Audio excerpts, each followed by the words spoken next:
I was born in Rome in 1949. I have a classical education school, so I studied Greek and Latin, and I went to university, architecture. During the 70s I traveled a lot throughout the world, and in 76 I started making drawings. And those drawings became a book. The book is the Codex, Seraphinianus. So that's the beginning of the history of my work. It's a long journey of my book throughout the world, because I've been little by little in several countries.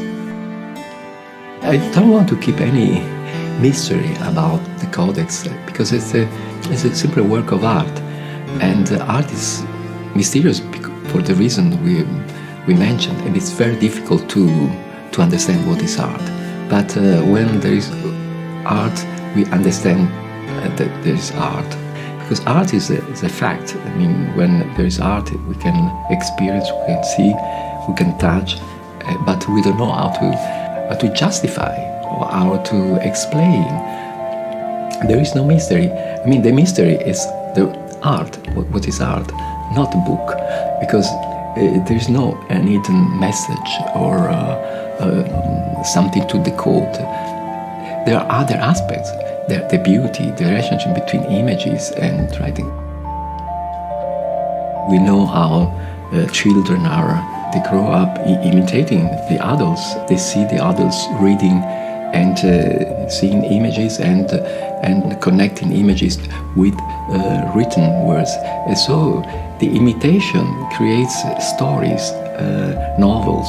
So the Codex, it's very easy, because like other books, they cannot read. So they take the Codex like a normal book. So they create stories.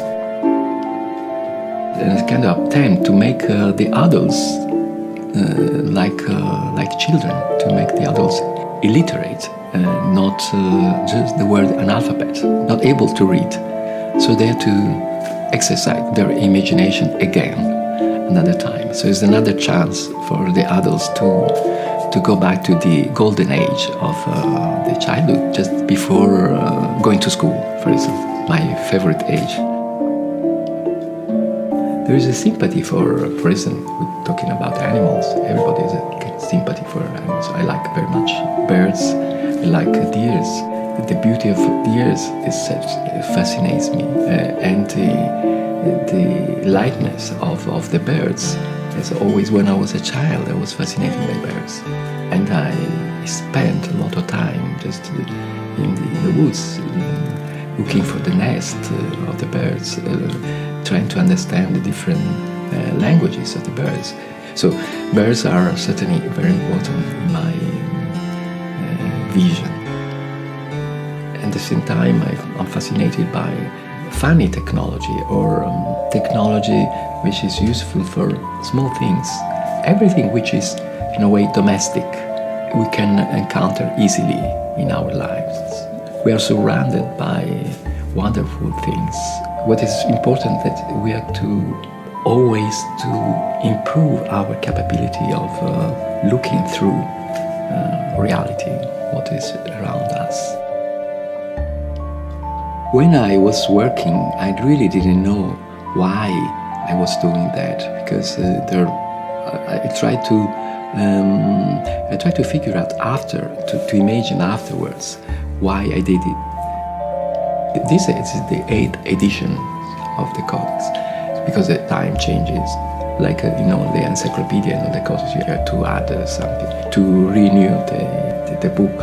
And even the last edition, the 8th edition, I added a new chapter.